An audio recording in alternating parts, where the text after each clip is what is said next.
ठीक है, तो we are going to start the chapter kinetics in today's class बच्चों।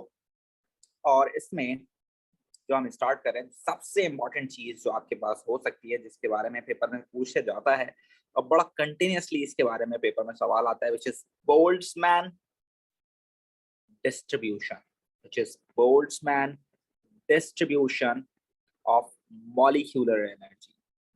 ठीक है ना भाई, इसके बारे में सवाल बहुत आते हैं, बोल्ट्जमैन कर्व के बारे में बहुत सवाल आते हैं, इसको हमें पढ़ना, समझना और याद करना बहुत इंपॉर्टेंट है।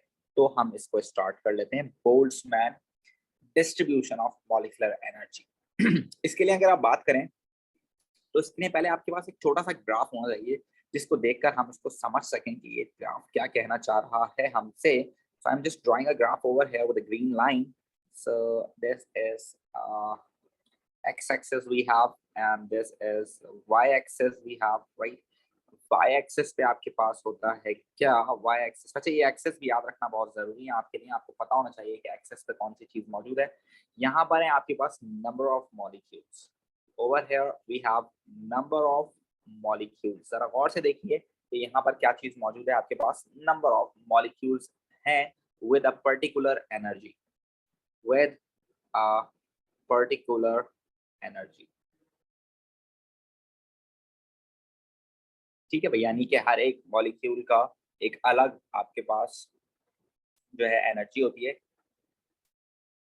और वो जो है यहाँ पर हमने यहाँ लिख दिया है। ठीक है बच्चों? Yes sir. Yes sir. ठीक है, उसके बाद आपके पास यहाँ पर जो एक्स एक्सिस होगा, एक्स एक्सिस पर हम क्या रखेंगे, एक्स एक्सिस को हम रखेंगे मॉलिक्यूलर एनर्जी। क्या रखेंगे भाई? मॉलिक्यूलर एनर्जी रखेंगे।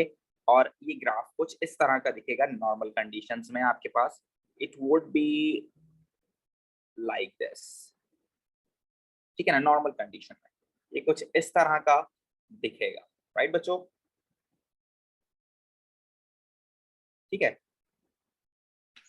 यस। अब जरा अब ये जो है आपके पास ग्राफ है, इस ग्राफ को हमने देख लिया है। अब यहाँ देखें कि ये कुछ एनर्जी, यहाँ पर पॉइंट्स लिखने हैं आपने, जो कि आपको पता होगा ये नॉर्मल कंडीशन पे इस तरह का ग्राफ होता है आपके पास।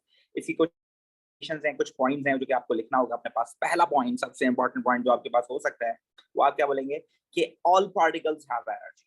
हर एक पार्टिकल के पास क्या होती है? एनर्जी होती है। All particles have energy. हर एक पार्टिकल के पास क्या होती है? एनर्जी होती है। ऐसा कोई भी पार्टिकल नहीं होता है जिसकी एनर्जी जीरो। ठीक है ना? And this energy is going to be increased when you increase the temperature, right? So you can say that the greater the temperature, the greater will be the energy the particles have. And which type of energy is going to be gained by the particles? It would be known as kinetic energy. ठीक है बच्चों? So you need to keep remember, the greater their temperature, the more energy they possess. The greater their kinetic energy, the faster they move. Right बच्चों? तो अगर आप temperature बढ़ाएंगे तो उनकी एनर्जी बढ़ेगी, और कौन सी एनर्जी बढ़ेगी बच्चों? काइनेटिक एनर्जी बढ़ेगी, और जितनी एनर्जी बढ़ेगी उतना फास्ट वो मूव करेंगे। Okay, you can say that अगर आप टेम्परेचर इंक्रीज करेंगे तो पार्टिकल्स की एनर्जी इंक्रीज होगी, और अगर पार्टिकल्स की काइनेटिक एनर्जी इंक्रीज होगी तो उनकी ट्रैवलिंग, आप कह सकते हैं कि उनकी ट्रैवलिंग या उनकी फास्टनेस, उनकी जो मूवमेंट में फास्टनेस होगी वो आपके पास इंक्रीज होगी। राइट बच्चों? All right, yes. सो यहाँ पर आप देखें कि आपके पास इस वक्त ये ग्राफ बनाया गया है, और इस ग्राफ के अंदर आपको दिखाया गया है कि भाई ये वाले जो मॉलिक्यूल्स है ना आपके पास, ये जो इनिशियल मॉलिक्यूल्स हैं, देखें ये वाले जो मॉलिक्यूल्स हैं, ये अपने, इनकी जो है एनर्जी जो है, नंबर ऑफ पार्टिकल्स जो हैं, इनकी मॉलिक्यूलर एनर्जी इतनी है, यहाँ से लेकर यहाँ तक की पार्टिकल्स की एनर्जी इतनी है। और आप देखें कि इतने मॉलिक्यूल्स, ये जो आपके पास इतने मॉलिक्यूलर एनर्जी, इतने सारे पार्टिकल्स हैं जिनकी आपके पास मॉलिक्यूलर एनर्जी थोड़ी ज्यादा है, और इतने पार्टिकल्स हैं जिनकी बहुत ही ज्यादा है। ये देखें, इनकी तो कुछ ज्यादा ही है। ये एनर्जी आपके पास ये डिफाइन कर रहे हैं, उनके जो पार्टिकल्स जो है कितने हैं ये डिफाइन कर रहा है ये। ऑलराइट बच्चों? Yes sir. तो आपको ये बातें याद रखनी है अभी फिलहाल। और दूसरी बात आपको क्या याद रखनी है यहाँ पर, सबसे पहले इंपॉर्टेंट बात आपको याद रखनी है कि नो पार्टिकल, ऐसा कोई पार्टिकल होता ही नहीं है जिसकी energy zero. So you can say that no particles have zero energy. ऐसा कोई पार्टिकल नहीं होता जिसकी एनर्जी कितनी हो, जीरो एनर्जी हो, या फॉर सपोज उसकी वेलोसिटी जीरो हो, यानी कि उसकी स्पीड जीरो। ऐसा कोई पार्टिकल हो ही नहीं सकता जिसकी स्पीड ही ना हो, यानी कि जो मूव ही ना कर रहा हो। भाई सॉलिड के पार्टिकल्स भी होते हैं तो वो भी वाइब्रेट कर रहे होते हैं, वो जीरो नहीं होते। और अगर गैस के पार्टिकल्स होंगे तो वो तो रैंडमली मूव कर रहे होते हैं, और लिक्विड के पार्टिकल्स भी एक दूसरे पे ओवरलैप कर रहे होते हैं। तो कोई ऐसा पार्टिकल है ही नहीं जो जिसकी एनर्जी जीरो, ठीक है ना कुछ एनर्जी उनकी होती है। और एक ग्राफ आपको दिखा रहा है कि किसी की एनर्जी ज्यादा होती है, किसी की एनर्जी कम होती है। और बहुत सारे पार्टिकल्स की एनर्जी आप देखें, एवरेज एनर्जी जो है मीडियम है, और बहुत कम पार्टिकल्स की कम है, और बहुत कम पार्टिकल्स की बहुत ज्यादा है। हर पार्टिकल्स की एनर्जी डिफरेंट है, ये ग्राफ अब यहाँ दिखा रहा है। राइट बच्चों, we can say that some have very low energy and some have very high, while most of them have intermediate velocities or speeds या energy आप कह सकते हैं, while most of them have intermediate energy, or you can even say that कि energy के अलावा आप क्या नाम दे सकते हैं, velocity भी कह सकते हैं, speed भी कह सकते हैं। राइट बच्चों,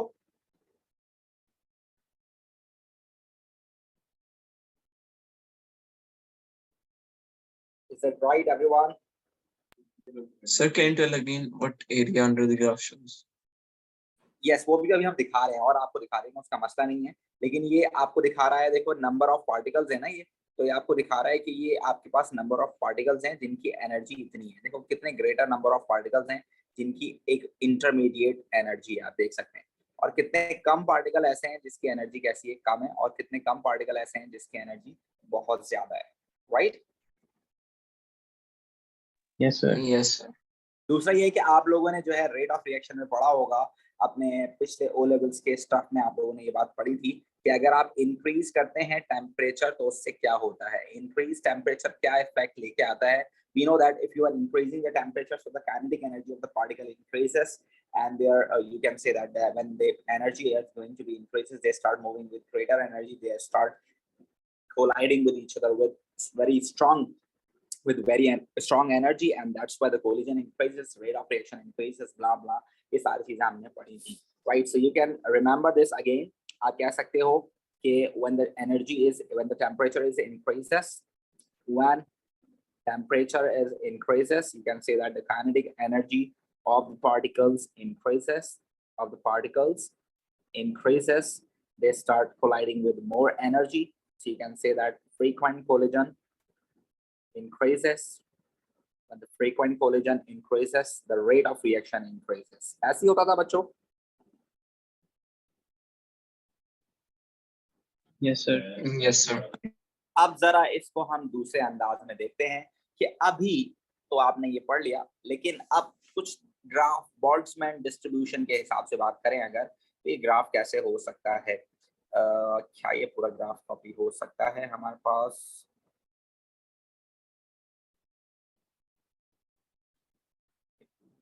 graph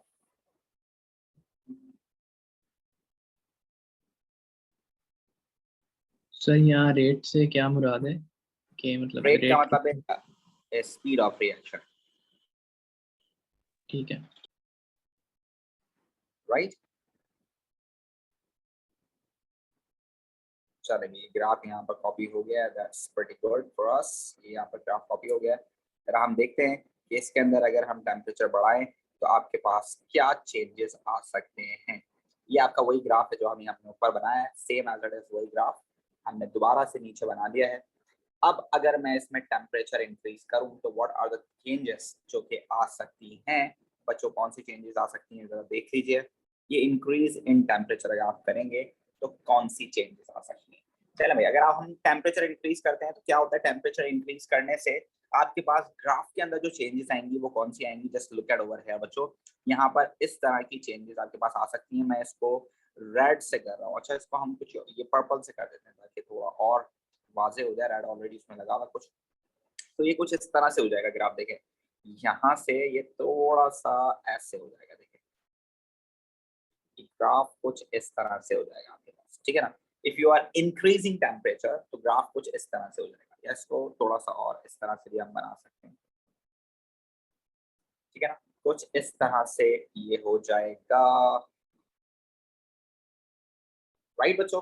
so this is what the temperature जो कि आपने इंक्रीज किया, this is T2 and this is T1। Normal temperature पे जो था वो ऊपर वाला ग्राफ था, अब ये T2 हो गया है and you can see this कि ये T2 जो है ये एक्चुअली इंक्रीज इन टेम्परेचर है, ठीक है ना। हमने इंक्रीज किया है टेम्परेचर, डिक्रीज नहीं किया है।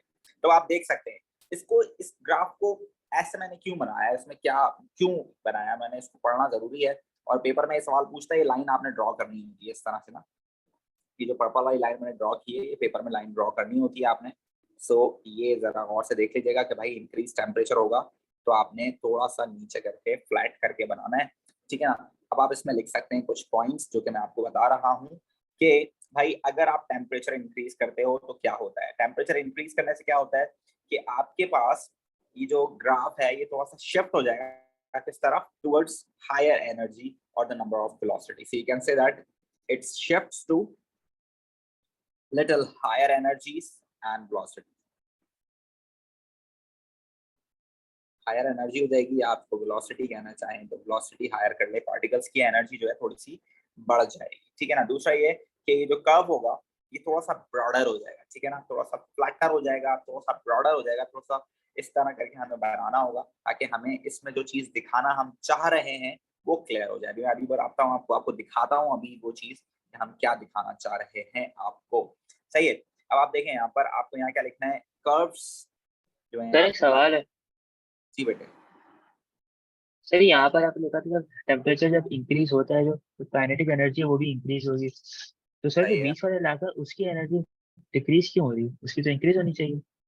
यस अभी आपको दिखा देते हैं। एनर्जी डिक्रीज और इंक्रीज जो आप देख रहे हैं ना वो आप उस नजर से देख रहे हैं, जो ग्राफ आप वाई एक्सिस पे देख रहे हैं, जो चीज आप उसको देख नहीं पा रहे हैं। वाई एक्सिस पे क्या लिखा हो मेरे बच्चे,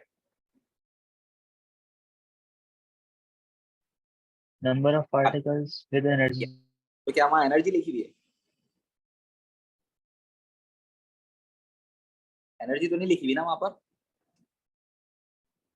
नो सर। तो फिर आप कैसे कह सकते हैं कि वो एनर्जी कम हो गई है। यही गलती है जो आमतौर पे बच्चे करते हैं, और अच्छा हुआ कि आपने ये सवाल पूछ लिया मेरे बेटे। ये जो अमाउंट डिक्रीज हुआ है, ये जो अमाउंट डिक्रीज हुआ है, this is not the energy at all. Energy तो ये रही ना वाई एक्सिस पे, है ना,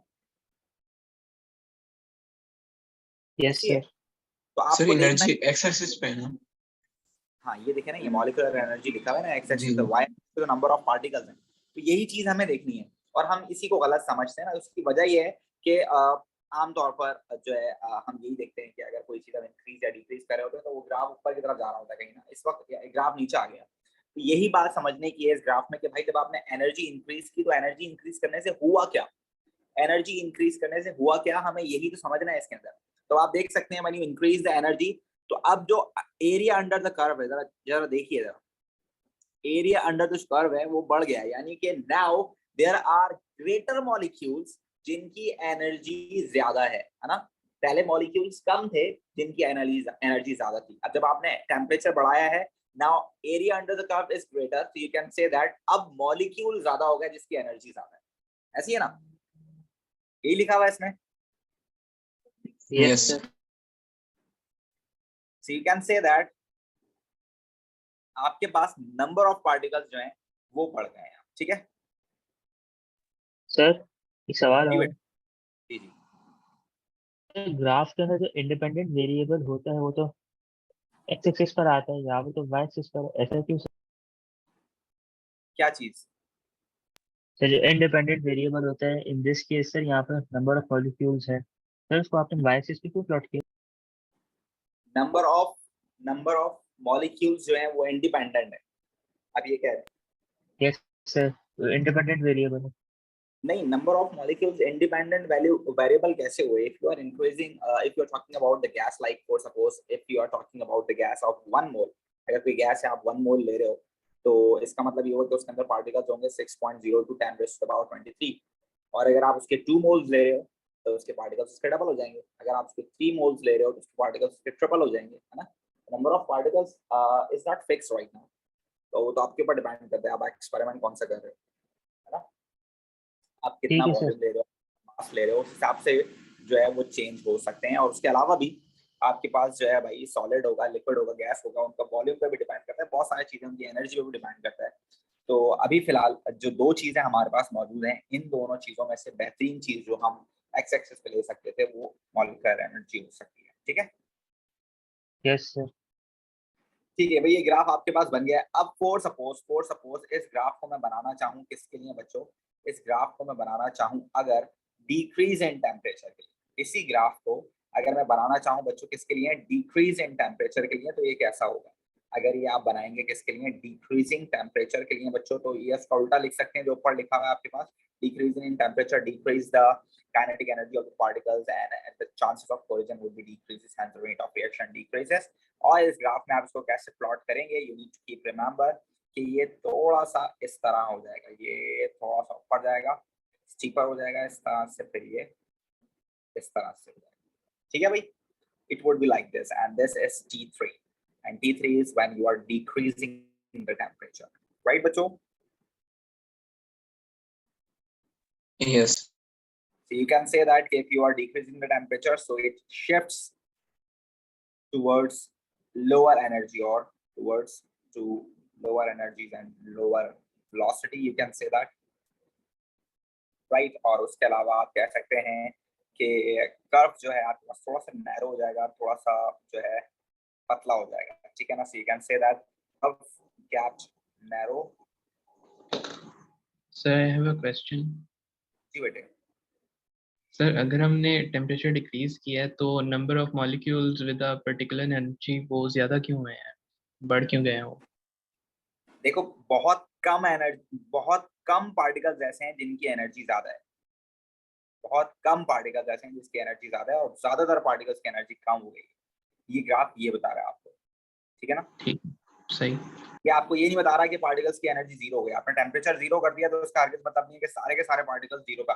कुछ पार्टिकल्स ऐसे होंगे जिनकी एनर्जी ज्यादा होगी, और बल्कि ज्यादातर पार्टिकल ऐसे होंगे जिनकी एनर्जी कम होगी, ठीक है ना। ठीक है सर। ठीक है भाई। So it is a narrower and more pointed due to a smaller spread of value। ठीक है भाई, तो ये 2 चीजें आपको याद रखनी है। अच्छा देखें, इसके अंदर जो आपके पास एरिया अंडर द कर्व है, ये दोनों के अंदर ही सेम रहेगा। एरिया अंडर जो कर्व है वो दोनों के अंदर ही सेम रहेगा। बस आपने याद रखना है कि आपके पास टोटल नंबर ऑफ पार्टिकल्स की एनर्जी जो है वो थोड़ा सा जो है चेंज हो रही है, कभी ज्यादा हो रही है, कभी कम हो रही है, ठीक है। एरिया अंडर द कर्व दोनों के लिए सेम रहेगा। तो ये ग्राफ आपके पास इस तरह का बन गया है। तो इसको देखते हुए आपको इस बात का आइडिया हो रहा है that there is no particle have zero energy or zero velocity। Some particles have very low energy and some particles have very high energy, and most of them having average energies, right। And as the temperature increases, the curve flatten, ठीक है ना, और थोड़ा सा जो आपके पास broader हो जाएगा, ठीक है ना, and it is moving towards the greater number of particles with higher energy। ज्यादातर particles की energy बढ़ाने की तरफ ये चला जाएगा। And if you are decreasing temperature, so it is going to show you that greater number of particles having lower energy, right बच्चों। Yes sir. Yes sir. Is that every one of you?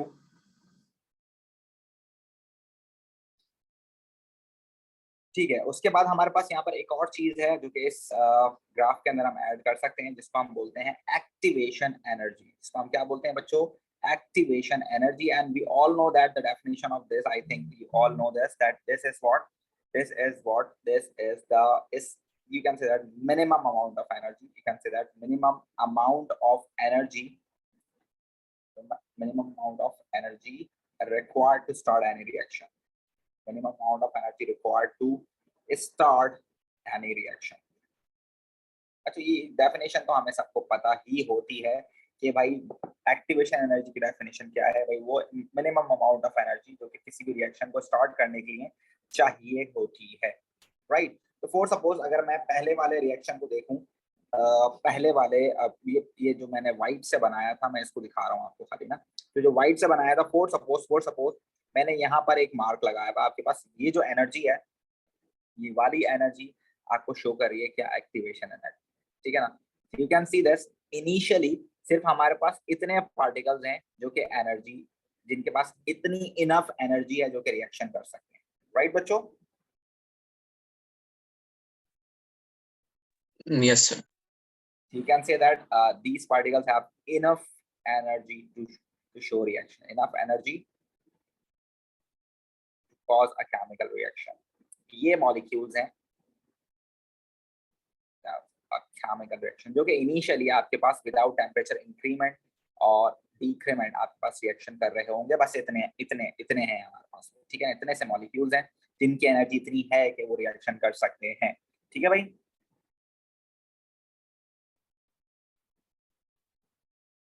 For suppose आपने इसको क्या किया, आपने इसको जब for suppose क्या किया बच्चों, आपने इसका टेम्परेचर क्या किया, इंक्रीज किया। जब टेम्परेचर इंक्रीज किया तो अब आप देख सकते हैं, आप खुद ही देखें, मुझे दिखाने की आपको मेरे ख्याल से जरूरत नहीं है। यही इसी ग्राफ के अंदर मैं आपको जरा अमिटमेंट करके दिखाऊं, पर्पल वाली।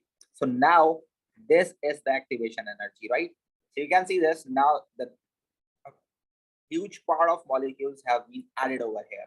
ऐसी है बच्चों, जो कि अब रिएक्शन करना शुरू हो गए, ऐसी है। Yes, sir. You can say that now the greater proportion of molecules than before exceed the activation energy, so the reaction or the rate of reaction is going to be increased, right? Is that right, every one of you? Yes, sir. Or if you just look at over there the blue one, अगर आप इस blue one को देखो तो अगर मैं temperature decrease करता हूं तो आप देख लीजिए कि कितने कम पार्टिकल्स ऐसे होंगे जो कि रिएक्शन कर रहे होंगे, ना होने के बराबर। ऐसी है ना बच्चों।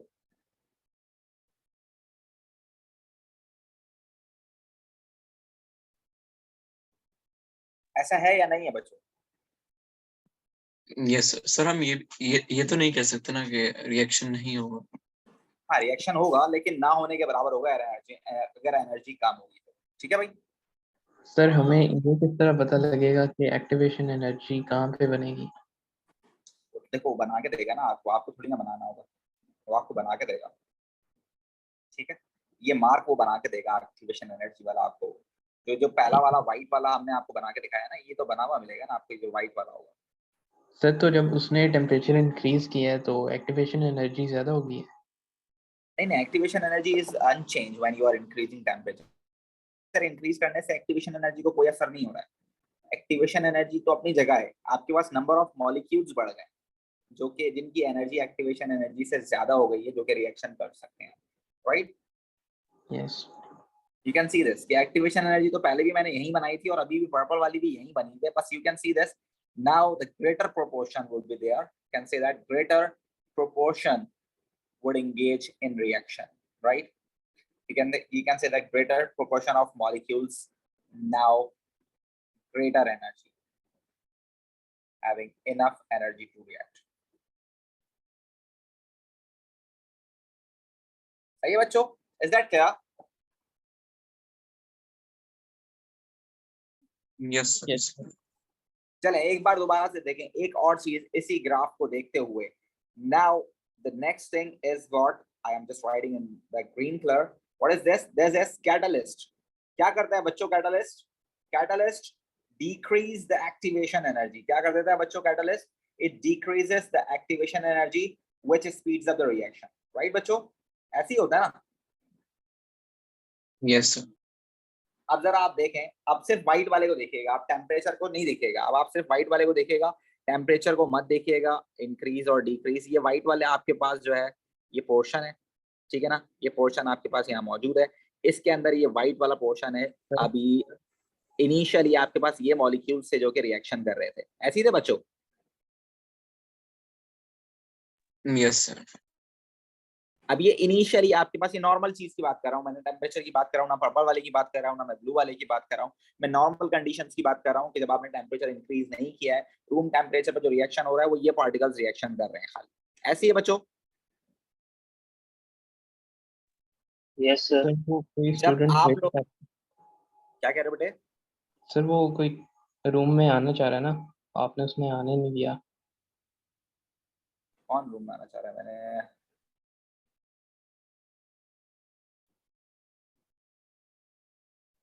सॉरी सिक्योरिटी ऑन नहीं की है, sorry.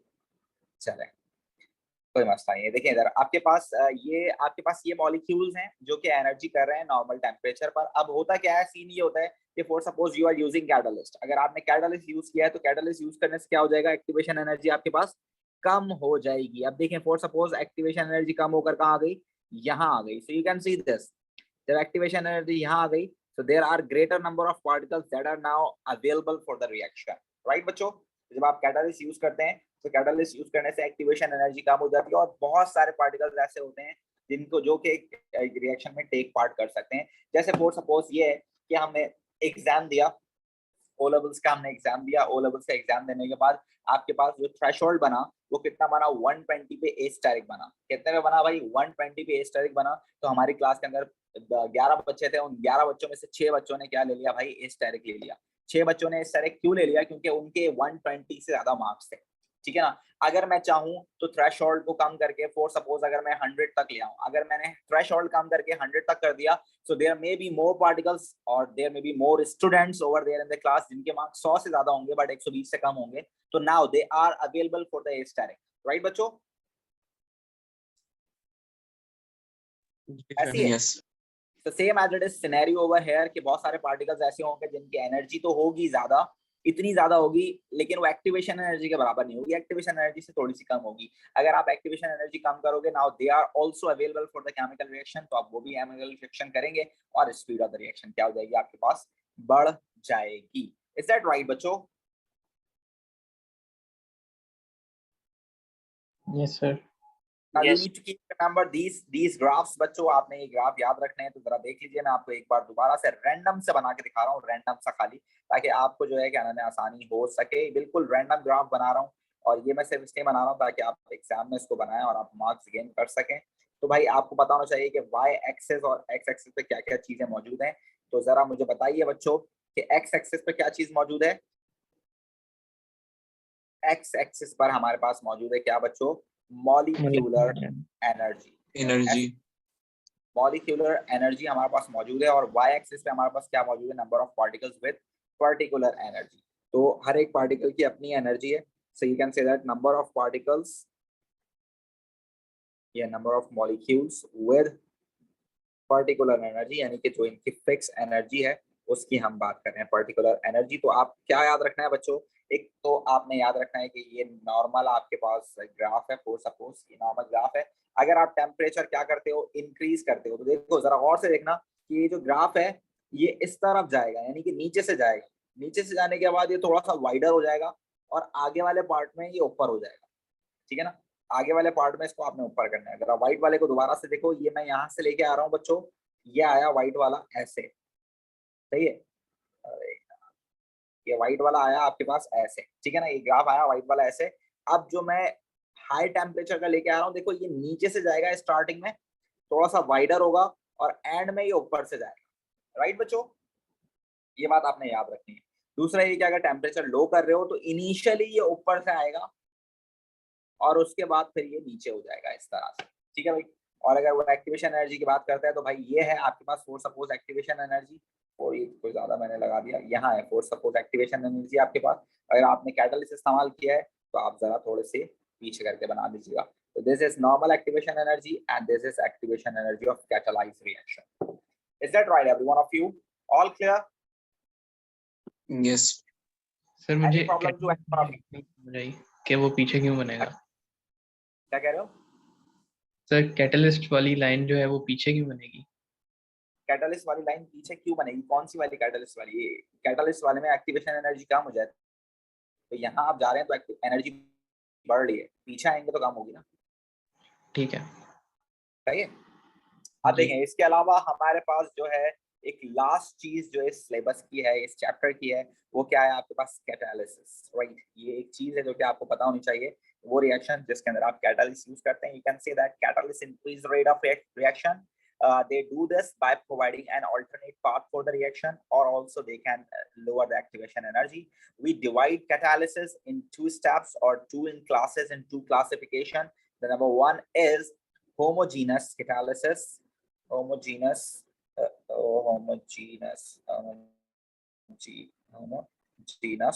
catalysis, and you can say that heterogeneous catalysis.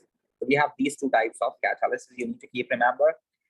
Homogeneous is when the reaction is going to be occur and you are using the catalyst in the same phase as the reaction mixture. So you can say that catalyst and reaction mixture, यानी कि उसके अंदर जो जो आपने reactants वगैरह add किए हैं, reaction mixture अगर ये हो सेम फेस में, यानी कि ये सॉलिड लिक्विड गैस वाले फेस की बात करें, अगर इनका फेसेस सेम हो, then it would be homogeneous. If they are in different phases, then it will be heterolysis, also heterogeneous catalysis. Right, बच्चों? Is that right, बच्चों? सर मुझे समझ नहीं आया. चलें एग्जाम्पल से समझते हैं. For suppose सर एक बार और समझा दो. यस, आपको एग्जाम्पल से समझाते हैं. फॉर सपोज आपके पास जो है एक रिएक्शन है जिसके अंदर आपके पास फॉर सपोज हम किसकी बात कर रहे हैं, हम बात कर लेते हैं होमोजेनस के लिए. हम बात कर रहे हैं किसकी, एस्टरिफिकेशन की. अगर आप एस्टरिफिकेशन की बात करें तो एस्टरिफिकेशन में आप क्या यूज करते हो बच्चों? एस्टरिफिकेशन में आप कार्बोक्सिलिक एसिड यूज करते हो. कार्बोक्सिलिक एसिड कैसे होते हैं आपके पास? They are liquid in state. ऐसे होते हैं बच्चों. And you are reacting it with alcohol. Alcohol कैसे होते हैं? They are also liquid in state. And you are using catalyst over there. क्या कैटलिस्ट यूज करते हैं आप वहां पर? आप कैटलिस्ट यूज करते हैं concentrated sulfuric acid, which is also in liquid state. So you can see this. They all are in the same state. They all are liquids. So whenever the reaction mixture and the catalyst, they all are in the same phase, they would be considered as this is homogeneous catalysis. Right, bachcho? Is it right? Yes, sir. For suppose we are talking about the formation of ammonia. For suppose if you talk about formation of ammonia, अगर आप formation of ammonia की बात करते हो तो आपके पास reactant कौन कौन से हैं? You are using hydrogen gas. This is gas, right? You are using what? You are using nitrogen gas, and this as well, nitrogen and hydrogen combined together to form what? Ammonia gas. And what is the catalyst you are using over here? By the way, you are using iron catalyst, which is solid in state. So you can see this. The reaction mixture is having gaseous state, and the catalyst is having solid state. So they are having different states. That is why they are considered as heterogeneous catalysis. Right, bachcho? Yes, sir. Is that clear, every one of you? We have one very simple example more. We have one more very simple example जो है आपके पास decomposition of hydrogen peroxide. H2O2 को जो है हम break down करते हैं और हमारे पास क्या बनता है? H2O बनता है और ऑक्सीजन बनता है.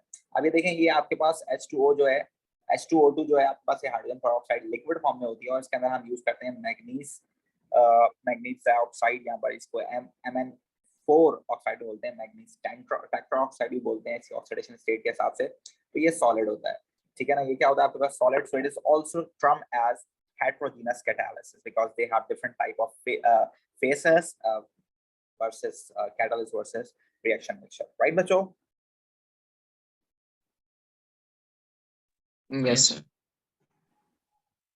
अच्छा, देखिए इसके अलावा आप क्या कह रहे बेटे? सर उसमें NH3 वाले में कैटलिस्ट क्या है लिखा आपने? Solid iron. ठीक है. अच्छा, आपको ये भी याद रखना है बच्चों, ये जो होमोजेनियस कैटालिसिस होती है, they often involve a change in oxidation number of the ions involved in catalysis, right? You need to keep remember that ions of transition elements are often good catalysts. We know that, we learned this in O levels as well.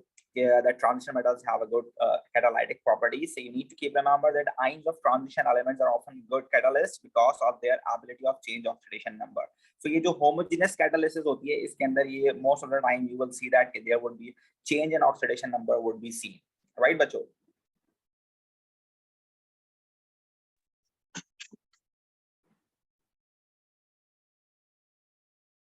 And if you talk about like heterogeneous catalysis, so the mechanism of this catalysis can be explained using the theory of adsorption, and the adsorption theory will be learned by you in A2 inshallah. I will tell you that what is adsorption. There is a difference of adsorption and absorption. I'm not using the word absorb. This is something different, right? Adsorb is something different and absorb is something different. Absorb means if you have something which is going inside, right? This is what absorb. और एक चीज होती है adsorb, यानी कि face जो आपकी जो आपके पास appearance है, उसकी जो surface है उसके ऊपर stick हो जाना. It is what adsorb means, right बच्चों? So this is this chapter जो कि आपको पता होना चाहिए. ये सारी चीजें मैंने आपको इस चैप्टर से रिलेटेड बता दी हैं. अगर आपका कोई सवाल है तो आप मुझसे पूछ सकते हैं now.